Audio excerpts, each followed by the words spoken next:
All right, just going to start off. Just got some unfortunate news to share. We're not going to have Bennett Christian this season.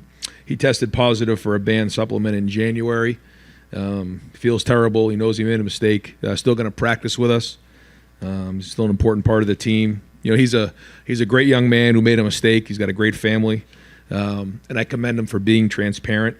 He accepts his responsibility. He wants to share his story, with everybody and with the team, which we'll allow him to do later today, so others don't make the same mistake. So there's a statement from Bennett explaining his situation, and that Jerry will get all of you guys shortly. So I just wanted to give you guys that update.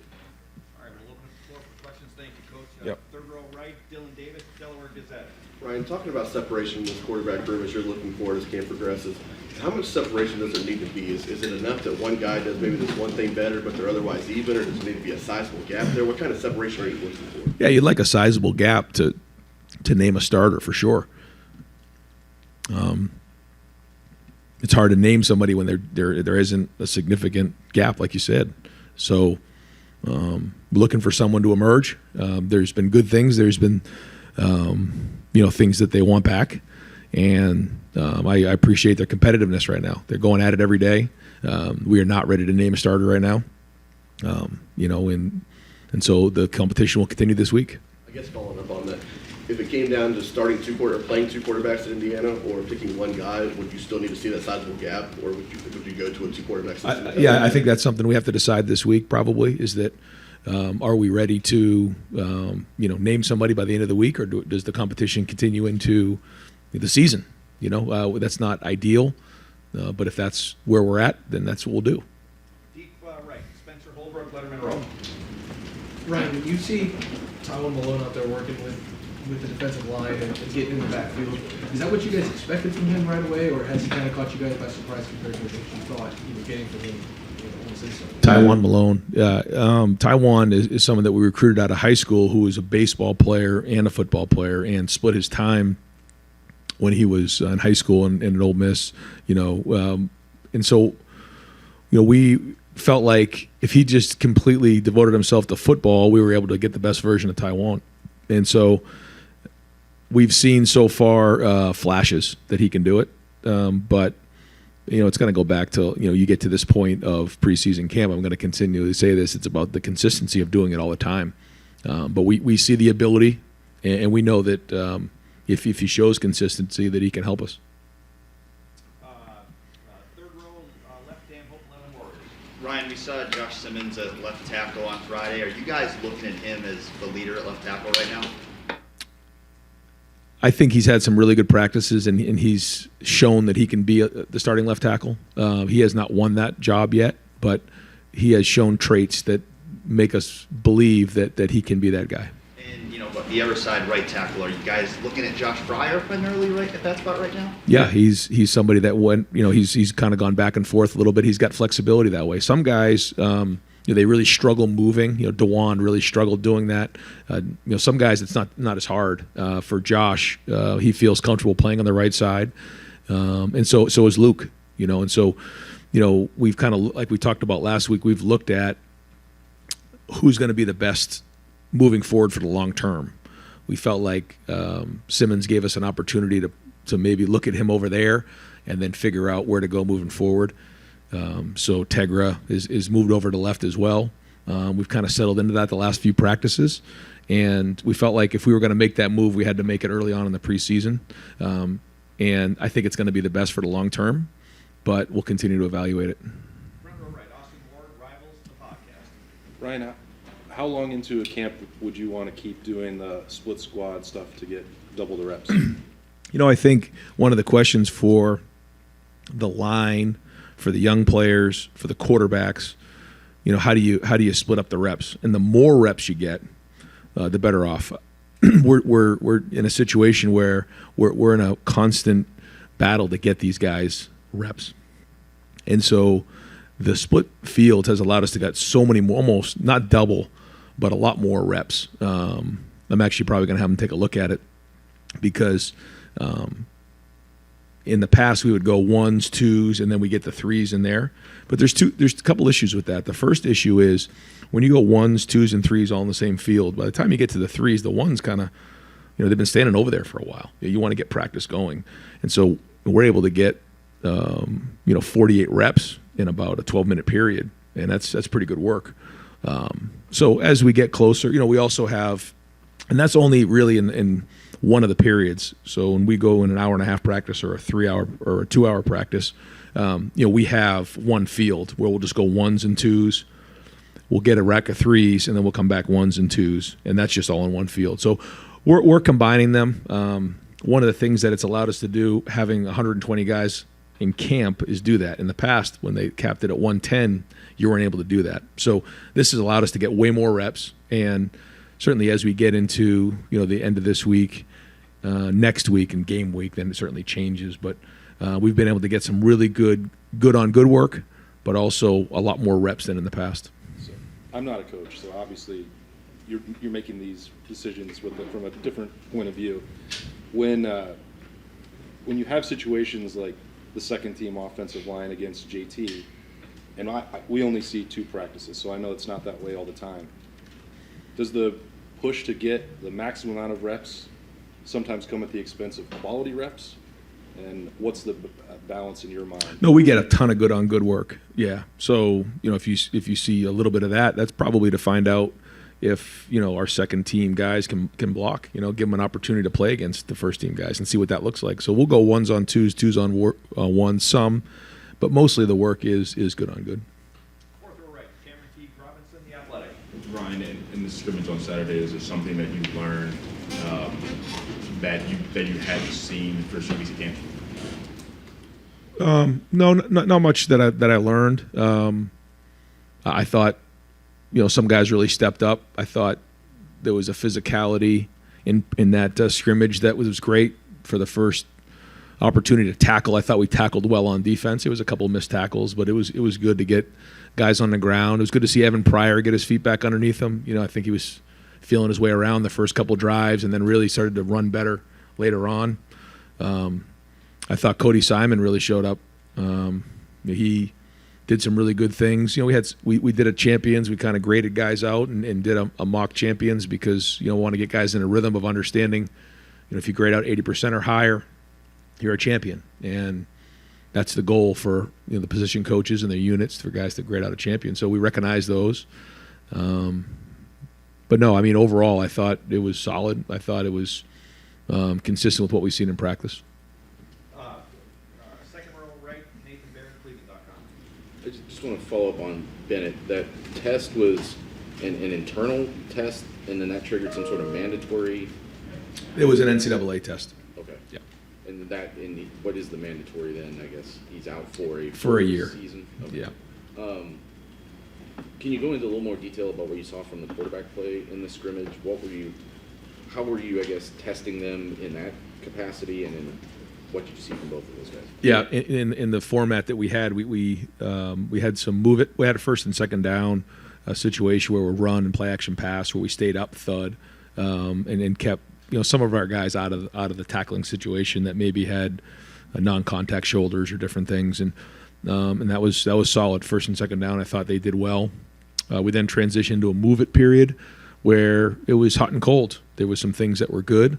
Didn't really see the consistency that you want out of a starter, but there was some good things. I moved the team down the field a couple times, so I thought there was some good things there. Then we went on to a third down period where I think the defense did a great job there. There was improvement from the first few third down periods that we've had on offense, but still not where we need to be. There was a coming out period that I thought, for the most part, the quarterbacks took care of the job and did their part there. And then it went to the red zone, and it was okay. wasn't great on either end.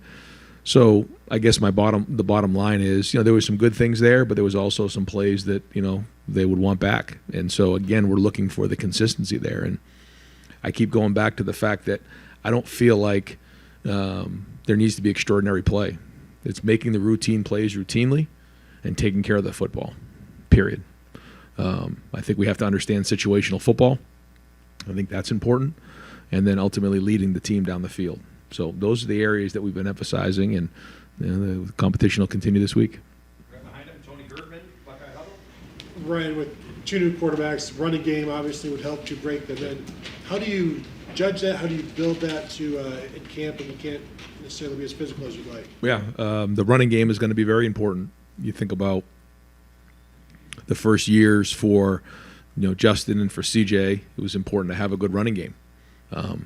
We learned the lesson on that in the Oregon game, in my opinion, on offense. You have to be able to run the football when you get in the red zone, when you get in third down situations, first and second down. It sets up play action pass. So it's something that we've been spending a lot of time on, and I like our progress there, but we got to keep building on it. When it's good. You can tell. I mean, yeah, just week in and week out, day in and day out, you just feel it. I mean, it's the ball's getting to the second level. Trey's hitting the hole, the timing, the guy's rocking off the ball.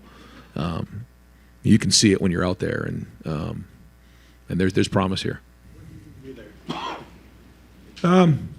I mean, by the end of this week, you'd like to know where you're at in a lot of areas.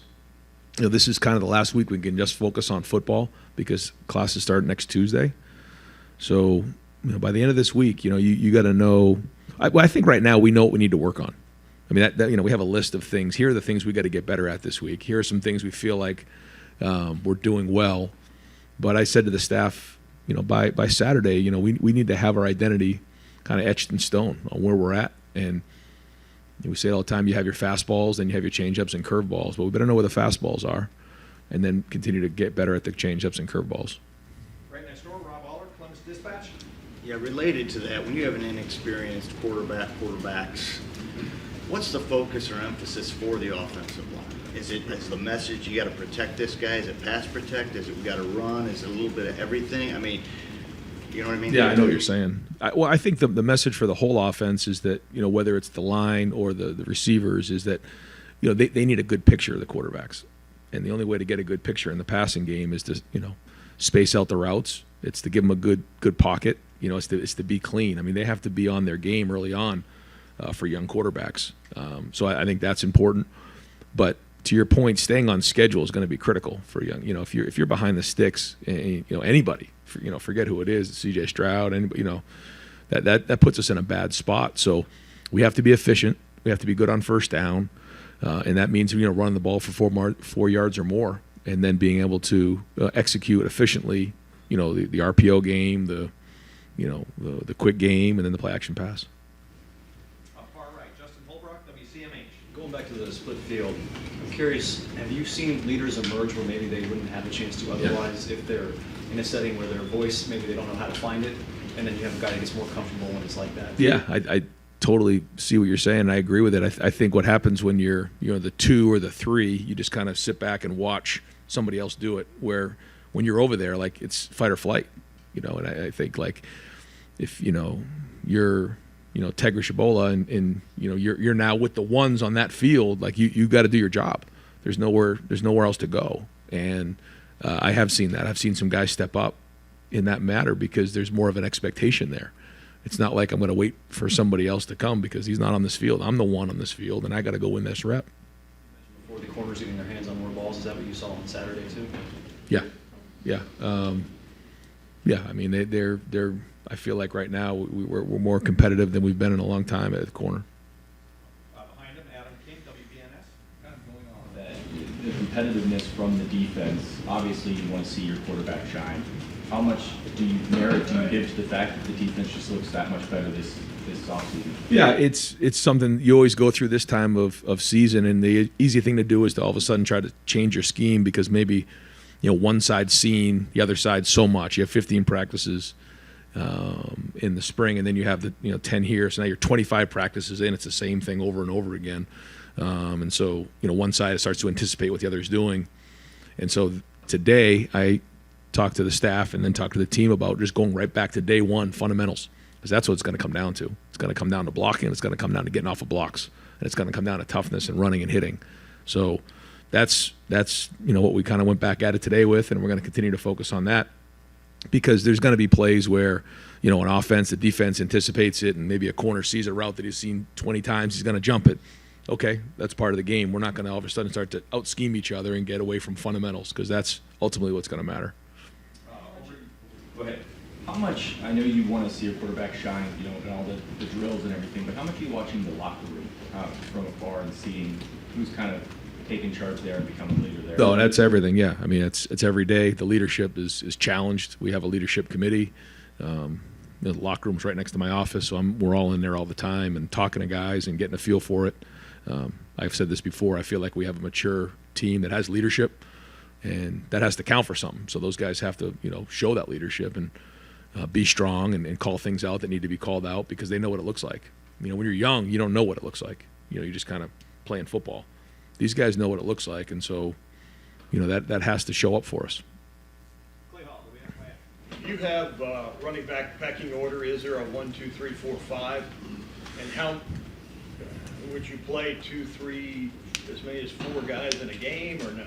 I think first off, Trey has had a great offseason, and he's had a great first 10 days of practice. I think he looks fast. He's seeing the holes. He's involved on special teams. He's just overall, I can't say enough about the kind of work he's putting in right now. Now he's got to go do it, and I know he's anxious to get back on the field. You know, from there, you know, I think, you know, Mayan and Dallin, you know, Chip, Evan, you know, those guys will all get in the game. You know, there's a lot of different ways that we can do that, and we'll let them keep working. But there'll always be opportunity. I mean, you know how it went last year, right? Usually around this time of year, everyone looks at the depth chart and says, how are you going to get all these guys reps? And we're halfway through the season and we can't find a running back. You know, it's just kind of how it goes. So I know those guys are taking care of their bodies. They all want to be healthy and they all want to play. Fourth row middle, Pat Murphy, 24/7 Sports. Ryan, going back to the offensive line and in terms of how that impacts the quarterback, is it more difficult to find a new starting quarterback when you have the questions that you're still trying to answer on the offensive line? No, I know what you're asking. I think, no, I don't think that's going to affect the quarterback play. I think, you know, the progress that's being made there. Yeah, I don't see that being an issue. I like the way we're trending. I think Justin's doing a great job, and I think, you know, we have a chance to have a really good O-line. Going back to the split fields real quick, did you see negatives on that maybe you didn't anticipate in addition to some of the positives you've addressed with us? No, I mean, it stresses out the line in some areas where maybe they have to take reps, double the reps, because maybe, you know, a guy's hurt or whatever. So you may have, like, you know, 3 defensive tackles as opposed to 4. So they got worn down, or like a guard is taking maybe a few more reps than they typically would. But for the betterment of the whole, it's been really effective. I don't know how much longer we'll do it, but we did do it for 1 period again today. The second period, we did 2-minute. We were all in one field. We may do it for 1 more period tomorrow. But then, you know, when we get to the team periods later in the day, I mean, there's 3 different other sections where we're not doing it. So we try to mix it in, but it certainly has increased the amount of reps. Front row middle, Joey Cochran, Columbus Dispatch. Ryan, we didn't see mine or Ty League out there on Friday. How are they doing with their status? Yeah, they're doing fine. You know, they have, you know, they should be back here in the short term. We do have one update, right, though, on the long term. Is that okay? Yeah. Court Williams, you know, suffered an ACL, so he's going to be out. Really, you know, feel awful for Court. You know, just feel like he can't, you know, catch a break. He's such a great young man, and so, you know, prayers are out to him, and, you know, we're all rallying around Court. And I want to ask about your situation at kicker. You have Carter and Jaden going for that job.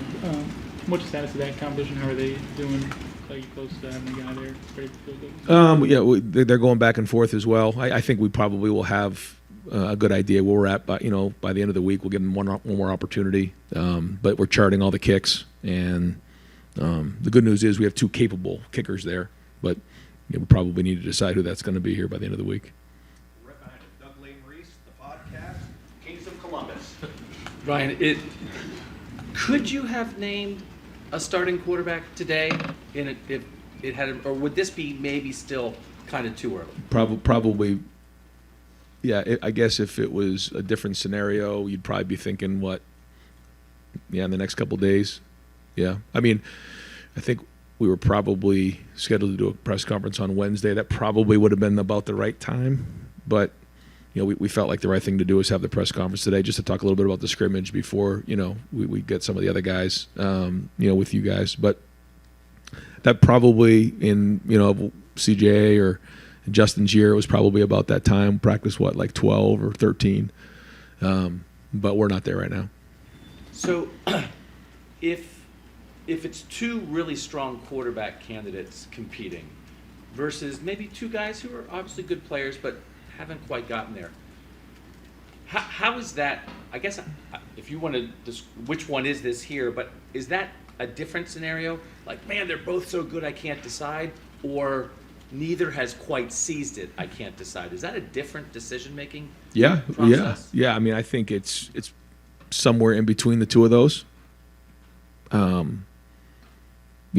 do wish that somebody has really emerged. And I don't think it's right now where two guys are just blowing it out of the water and you're like, oh my God, I don't know who's going to play. But it's also not like they're not doing well either. I mean, there's really good play out there. There's ability, and now we're just looking for the consistency. And again, so we'll practice 10 today. So we still got 15 more before we play the first game. And quarterbacks are funny that way. Sometimes you think and then you're right. Other times you're not. But you try to trust what your experiences have been and what you see on film. And we chart everything. We look at the numbers and the analytics of it all. But we also get the eyeball test as well, the leadership. What are the guys on the team thinking? I've asked already. What do you guys think here? It's the other coaches and the guys on defense.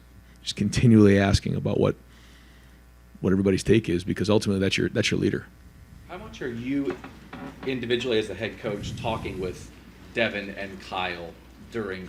This is probably the only time I'm not talking to them right now.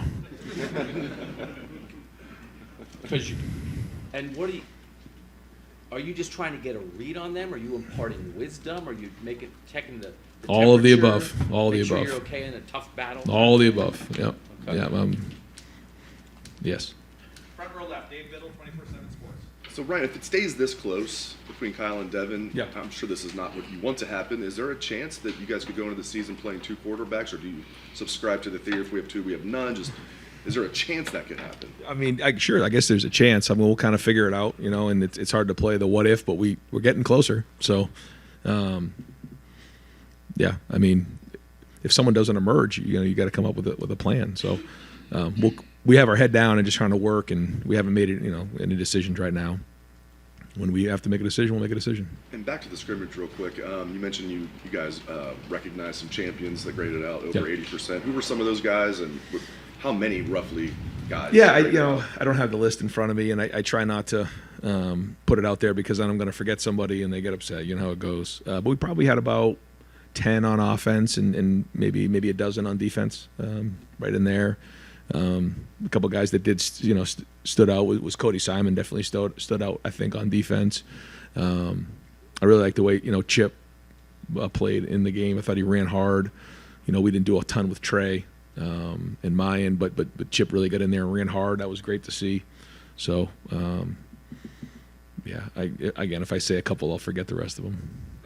Stephen Means, Cleveland.com. Right. The way you talked last Wednesday about going into the scrimmage, and I think you called it defining for where you guys wanted to go, whether it's on quarterback, you're talking other positions.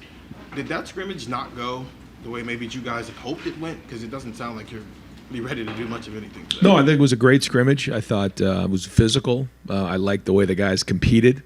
But to say that, guys emerged, no.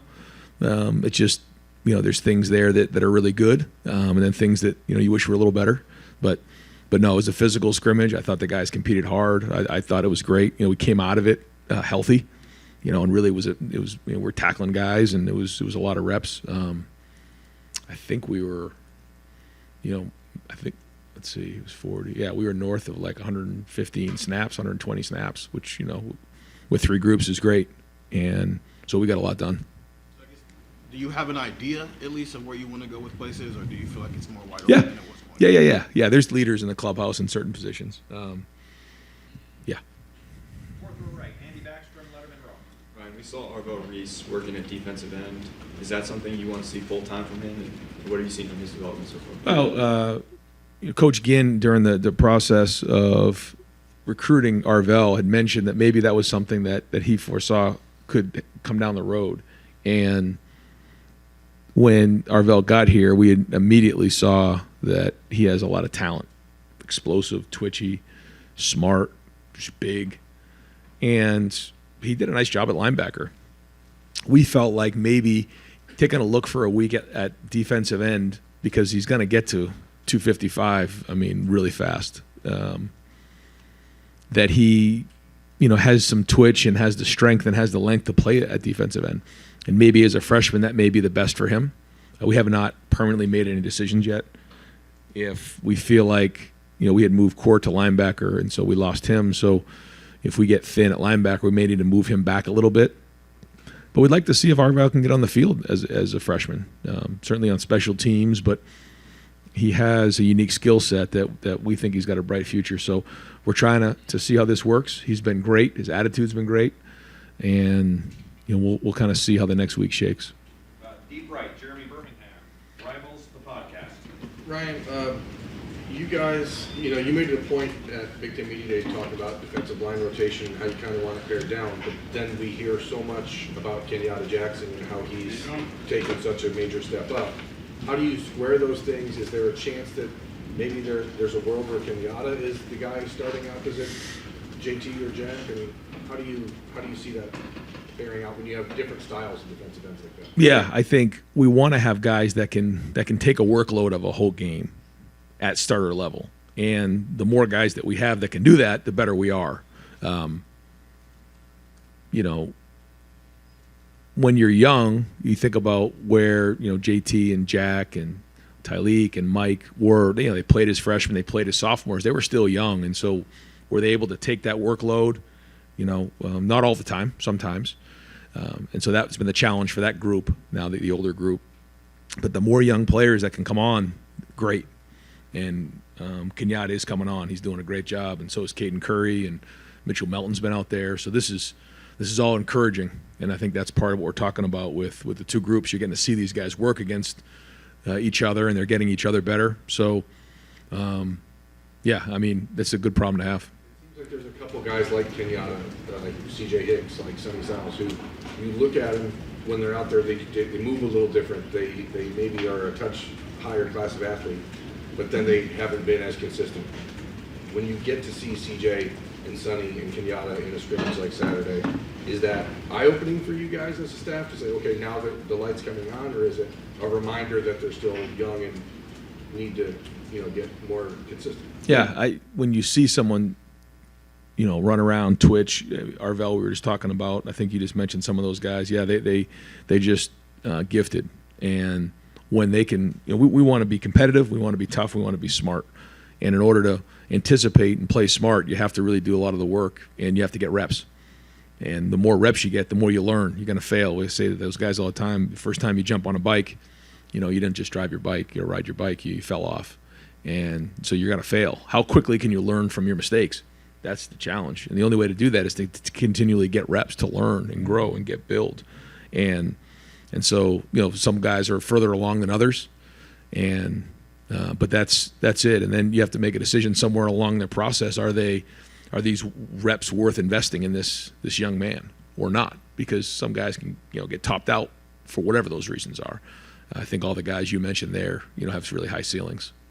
Second row left, Steve Hellwagen, 24/7 Sports. Coach, on Friday we get to see something that we don't normally see at the end of practice. And Mecca Buka was with his split group on his field, kind of letting the offense know that they weren't playing up to their standard and everything, and reminded them that in 3 weeks we have to go try and win a game. Just, is that an example of leadership that you like to see, somebody who's been there, letting them know that it's not good enough just yet? Absolutely. And that's what coaches will talk like. But then when your players are starting to do that, they understand the standard of what it should look like. And that's when you got a chance. And that's what I was mentioning earlier about the leadership, guys who have been through, and that's a third-year guy, but he's been around, he's veteran. that class, that third-year class, they have some experience now. They have some maturity. But then you also have the fourth and fifth-year guys. And when it comes from the players and it's player-led, that's when you know you have something. So, when something doesn't go well, they can rally each other. And you have to work on that. I challenge the leadership committee all the time. The only way to do that is to actually get up and speak in front of your peers.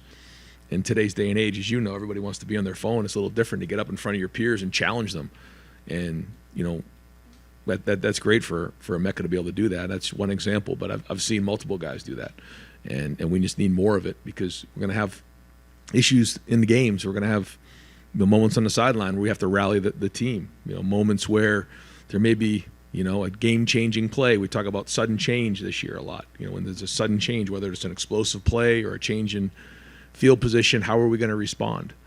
And it's one thing to come from the coaches, but it's another thing when it comes from the leaders. And so, we're really trying to foster that. One other thing, the AP poll just came out, and you're at number 3 in this poll. Georgia, Michigan, Ohio State with 1 first-place vote, and then Alabama, LSU. Just any thought about, is this maybe a byproduct of people know about Marvin Harrison, they know about some of your high-end talent, and expect you to be in this race at the end of the season, or what do you think?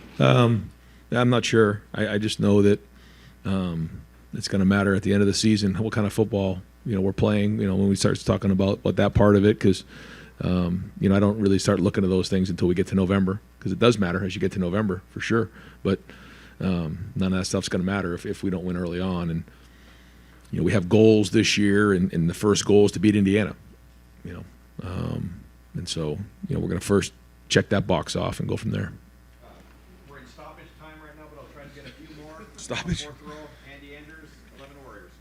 Yeah, just Friday, something stood out, at least just from our perspective watching practice, or my perspective, was Kyle McCord's pocket presence. Seemed to have a sense of when to climb, when to evade the rush. Is that something you see as a strength of his, and where does Devin Brown stand in that area as well? I think it's something that all the quarterbacks are starting to figure out. You have to find the speed of the game, and you can't simulate a pass rush at all in the off season. You can throw routes on air, when those guys are out there on their own, and you can throw 7-on-7 or, do different things. But to actually simulate, men trying to come in and tackle you and guys up front blocking, there's a lot that comes with that. And so having the ability to see the coverage, see the routes, but feel the pocket is something that's learned. You don't just wake up one day and figure that out. And so we're really trying to force those guys to stay in there and feel that pocket, because there's times to escape and there's times to slide and buy yourself time. We show film of Brady. He couldn't really scramble, but he found time in the pocket. How? Because he would slide when that was appropriate, to buy himself time in the pocket and find the soft spot in the pocket. And there's times where it's time to escape. And then you have guys like Russell Wilson and Mahomes where they'll kind of slide up in the pocket and jump out for a couple seconds to extend the play, and then give those receivers just another tick or two to find the ball.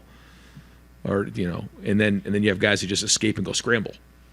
Those are all parts of the conversation, and this is not something you're born with. I mean, some guys have a good feel for it, but you got to coach it, and it's something that we talk about all the time right now. And then also finding the speed of the game is important. Sometimes as quarterbacks you're like a step slow. Sometimes you're a step fast. There's a rhythm and a speed to the game that we have to talk about all the time as we're bringing these guys along. Second row right, Bill Landis, Rivals, the podcast. Ryan, just to follow up on offensive tackle, you think it is unlikely that you'll flip those guys back? You think Pryor and Luke are going to stay on the right side, Tegra and Josh Simmons are going to stay on the left side moving forward? Yeah, I don't think we made a final decision on that, but if I had to project that, I would say yes. Any kind of separation at center with Carson and Vic and Jacob coming out of the scrimmage? No, I don't think I'd like to mention that yet. I mean, there was some decent play, but I don't think we're ready to identify somebody ahead of the other just yet. Yeah. And with the quarterbacks, you said nobody has quite kind of blown it out of the water yet, kind of wowed you with the way they're playing. I think perhaps one way to view that is you have a third-year guy and a second-year guy, a guy who's played a considerable amount, started a game, another guy who hasn't really done a whole lot. Shouldn't the older guy be farther ahead at this point? Do you view it that way? Do you sense any frustration with Kyle that it's still maybe tighter than people would expect given that dynamic? I don't feel any of that. I know that, all those guys want to play and they're competing. But yeah, I mean, you'd like to think that you're simulating a game in practice, but it's not quite the same. So those are all things we'll have to take into consideration. Yeah. Front row, Bill Rabinowitz, Columbus Dispatch. Is it, first of all, if you want to update us Wednesday, feel free. Is it truly even at quarterback, or is one guy ahead in your mind but not enough to say a whole lot about it? And what's maybe the one thing that you want to see from each of those guys that could put them over the top? I mean, that's a word I keep saying, that, consistency. You got to be able to do it over and over and over again. It's not good enough to just do it, 2 or 3 times and then throw an interception. Like, you just can't do that. And the expectation, the standard here is very, very high. But all these guys knew that when they came here. We all agreed on that in recruiting. Where is it at? I could give you a list of the things that both of them are doing well, and then a list of the things that they're not doing well.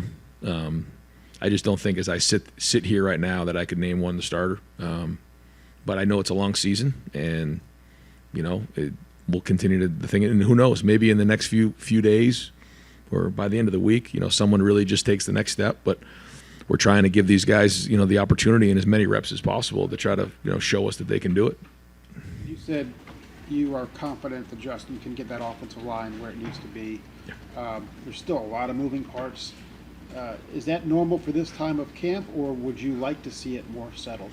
Yeah, I mean, there hasn't been a lot of moving parts since we made that move. So I mean, we're kind of settling into it, and I think we're actually in a pretty good place right now. Yeah. And final questions, front row, Tim May, Letterman Row, On 3, and the Tim May podcast. That's a lot. Ryan, as you look at the tight end situation now, has Jelani picked up where he left off in the spring, Jelani Thurman, and what is just sort of your pecking order there right now from your vantage point? Yeah, I think Joe has been out, and so hasn't practiced the whole bunch. I think G has done his best. He's the best version of himself right now. He's practicing well. He's out there. I think Cade's the starter. Cade has been solid in there. He's had a really good camp. He's someone that's very, very important to our offense.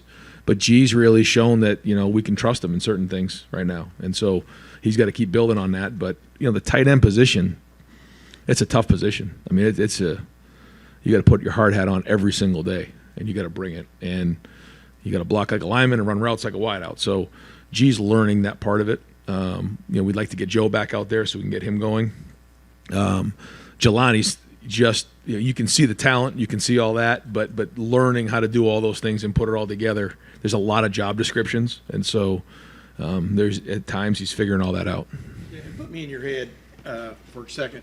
Are you the kind of guy when you make a decision on a quarterback, because it usually is the biggest decision on a team usually, are you the kind of guy that you make a decision at the end of a day and then you sleep on it and come back the next day and revisit it? You know what I mean? Some days you go to bed thinking, okay, I know where this is going, and the next day you're like, okay, I so much for that. Yes. So what will it come down to for you? Obviously, we talk about consistency and all this kind of stuff, but do you feel a clock ticking right now, or is that what's going on in your head in that regard? I mean, I'd like to get this week under our belt and then kind of go from there. I wish I had like a protocol that like, okay, this is how we do it. But I just think with this position and the way things shake out, you have to try to figure out what's right in this moment, and try to do the best we can with that. And you got to have a starter for the opener. I mean, are you the kind of guy that would go into the open? Okay, you're starting, but this is still open. I mean, how would you? Never done that before. Yeah. I'd rather not. But again, we'll try to do what's best, and best for the team. Yeah. Thank you, man. Yep. Coach, thank you so much. All right, guys. Yep. Ryan,